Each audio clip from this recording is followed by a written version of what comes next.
volta, é muito grande a chance do senhor ser o novo presidente da República do Brasil nesses próximos dias.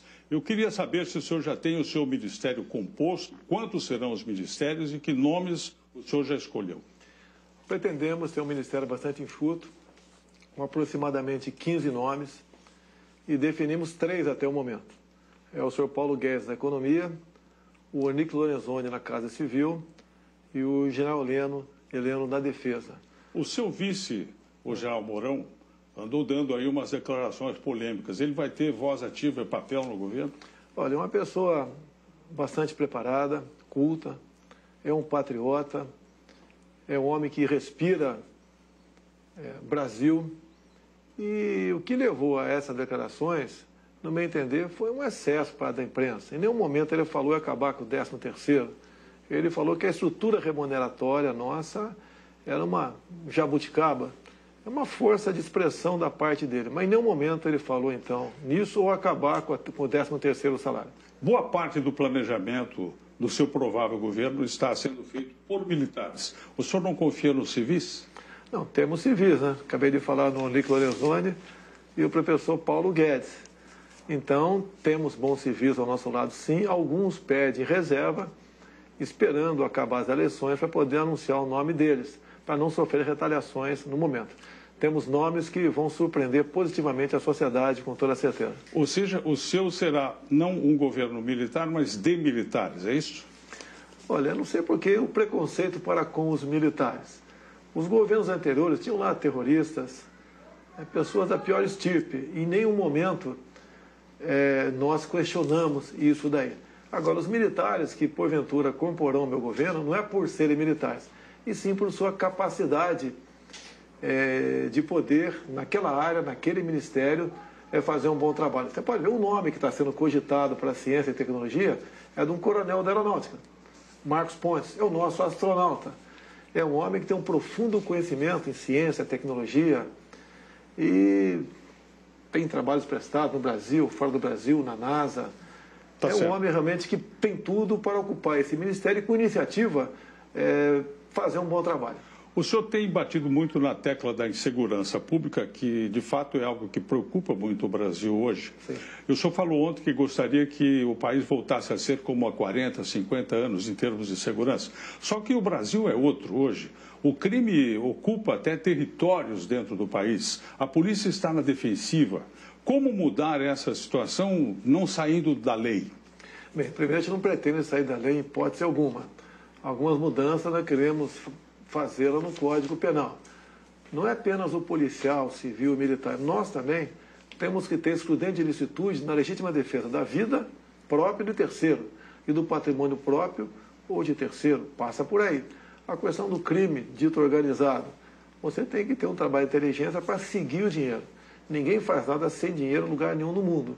Então, as instituições nossas, seguir o dinheiro para a gente poder sufocar esses criminosos dessa forma. Agora, quem manda na polícia são os governos estaduais, não é o presidente da República. Como é que o senhor vai fazer? Nós sabemos disso, mas o Código Penal, quem faz somos nós em Brasília.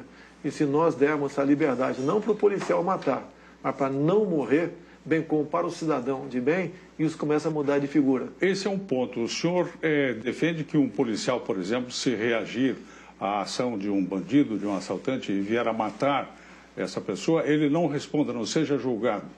Não, isso contraria a Constituição, não contraria? Porque todos somos iguais.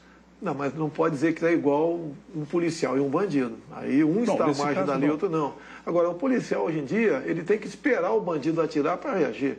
Isso não pode continuar acontecendo, por isso nós queremos mexer no Código Penal. Para exatamente, como em países desenvolvidos, um elemento portando uma arma de guerra, ele passa a ser um alvo do agente da lei, e tem que ser dessa forma. O senhor poderá indicar pelo menos 2 ministros para o Supremo Tribunal Federal. Fosse isso hoje, quem o senhor indicaria?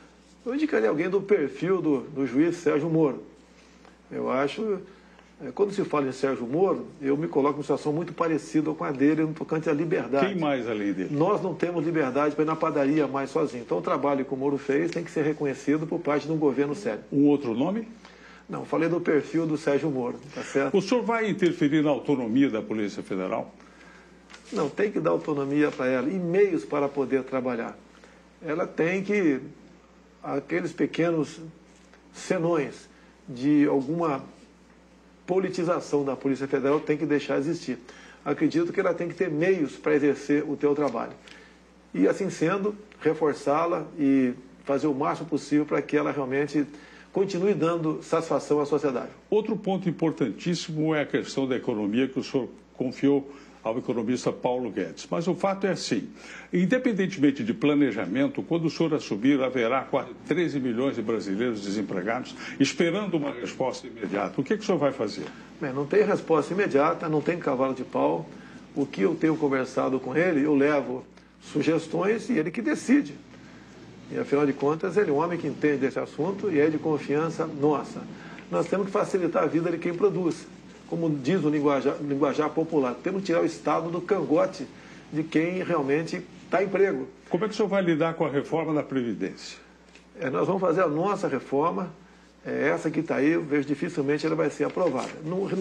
Não podemos adotar a velha prática de remendo novo em calça velha. Não podemos penalizar, por exemplo, quem já tem direito adquirido. O próprio servidor público já sofreu 2 reformas previdenciárias. Podemos mexer alguma coisa? Sim, temos ideias propostas nesse sentido, mas ninguém será penalizado. O senhor terá coragem de mexer com a Previdência dos militares, por exemplo? Olha, quando se fala em presos militares, ela é diferente dos outros.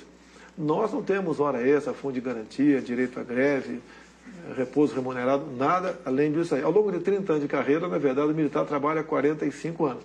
Você pode propor alguma mudança, sim, mas você não pode igualar aos demais com direitos trabalhistas diferentes.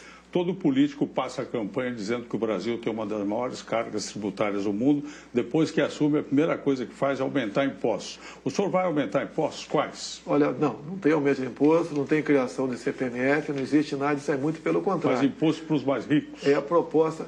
Eu acho que no Brasil você não pode falar em mais rico, está todo mundo sufocado. Se você aumentar a carga tributária dos mais ricos, como a França fez no governo anterior, o capital foi para a Rússia. O capital vai fugir daqui. A carga tributária é enorme. Quase tudo é progressivo no Brasil. O senhor vai fazer um governo estatista ou vai privatizar? Não, nós vamos partir para privatizações. As 50 estatais feitas pelo último governo do PT, essa quase que de imediato. O que não é privatizável? É o que eu chamo de estratégico, né? O estratégico você pode até falar em alguns modelos. É difícil me convencer. Tá? Eu não sou, deixar bem claro, estatizante. Mas, por exemplo, de acordo para que país você está vendendo aquele teu bem, você não está privatizando, você continua estatizando com outro país. Não devemos permitir que país nenhum compre o Brasil, eles têm que comprar no Brasil. O câmbio continuará flutuante, o juro continuará sendo decidido pelo Banco Central, sem interferência política? Sem interferência, inclusive o Banco Central, independente de política, o tripé macroeconômico tem que continuar em vigor, e o Paulo Guedes está com uma equipe muito grande e trabalha nesse sentido. A responsabilidade dele é enorme nessa área. O mundo lá fora tem lido e ouvido que o senhor é nazista, é fascista, que o senhor quer fazer uma ditadura militar no Brasil, que o senhor não está preparado para o cargo. Se o senhor vencer a eleição, como é que o senhor vai reagir diante disso? Esses rótulos, aos poucos, estão sendo desmistificados. Faltou você falar aí, também misógino, entre tantos outros rótulos que eu recebi ao longo desse tempo todo. Não sou nada disso. Agora, o outro lado está disputando comigo, até no seu próprio plano de governo diz no controle social da mídia, diz em aumentar o imposto de renda para a pessoa física, tá? Diz em criar mais estatais. Tá? Então, o outro lado é completamente oposto do meu. Esse rótulo também tem estatizante porque eu sou militar e o período militar foi, sim, muito estatizante. Agora, por outro lado, quem faria uma Itaipu binacional se não fosse o Estado naquele momento? Então, nós vamos, sim, partir de uma política de privatização com responsabilidade que não só o sistema financeiro, bem como os brasileiros vão se orgulhar dessa nossa proposta. Muito obrigado. Passou depressa o nosso tempo. Nós entrevistamos ao vivo aqui do Rio de Janeiro o candidato à presidência da República, Jair Bolsonaro. Uma boa noite ao senhor. Muito obrigado. Muito obrigado. E vocês agora fiquem com o SBT Brasil.